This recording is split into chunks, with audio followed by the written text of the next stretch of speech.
শুভ দুপুর সবাইকে। জানি না এই ভিডিওটা আমি বিকালে কিংবা সকালে ছাড়ি কিনা, তাও আমি সবাইকে দুপুরে শুভেচ্ছা জানাচ্ছি।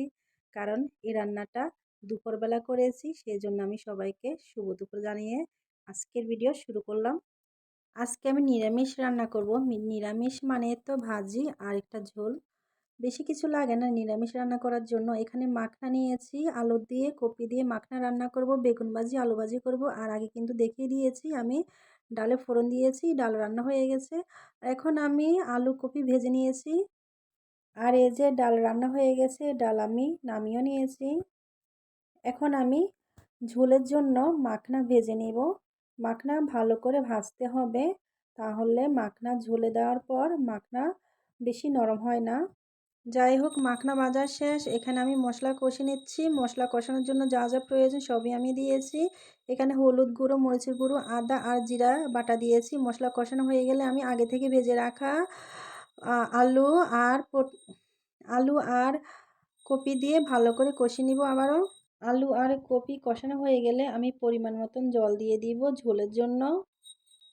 ঝোল ভালো করে ফুটিয়ে আসলে আমি দিয়ে দিব ভেজে রাখা মাখনা। এই যে মাখনা দিয়ে দিয়েছি। মাখনা দেওয়ার পর আমি আরও 2 মিনিট রান্না করে নিব। রান্নার সবশেষে আমি কিছু ধনিয়া পাতা দিয়ে দিব। এখানে চাইলে আপনার গরম মশলা দিতে পারেন। তো শীতকালীন সবজি যেহেতু, সেজন্য আমি ধনিয়া পাতা দিয়ে নামিয়ে নিব। ভয়েস দিতে গেলে কত যে সমস্যা হয়, চারদিক থেকে কিছু না কিছু আওয়াজ চলে আসে, তো কিছু করার নেই।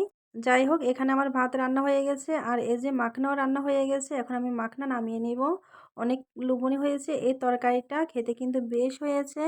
আর এই রান্নাটি কার কেমন লেগেছে অবশ্যই কমেন্ট করে জানাবে। আর এই যে এখন আমি আলু ভাজি করে নিব। এখানে আলু বসিয়ে দিয়েছি ভাজি করার জন্য। আর অন্যদিকে আমি বেগুনের মধ্যে হলুদ, মরিচ, লবণ আর হালকা একটু চিনি দিব, যাতে করে বেগুন খেতে একটু মিষ্টি মিষ্টি লাগে। বেগুন ভাজার কিছুক্ষণ আগে মেখে রাখলে বেগুনে ভাজার সময় তেল কম লাগে। আর এই যে আলু ভাজা হয়ে গেছে, এখন আমি বেগুনগুলো ভেজে নেব। শীতের সময় গরম ভাতের সাথে বেগুন আর আলু ভাজি হলে কিন্তু খাওয়াটা বেশ জমে যায়, আর অন্য কিছু লাগে না। এই যে আমার বেগুন ভাজা হয়ে গেছে।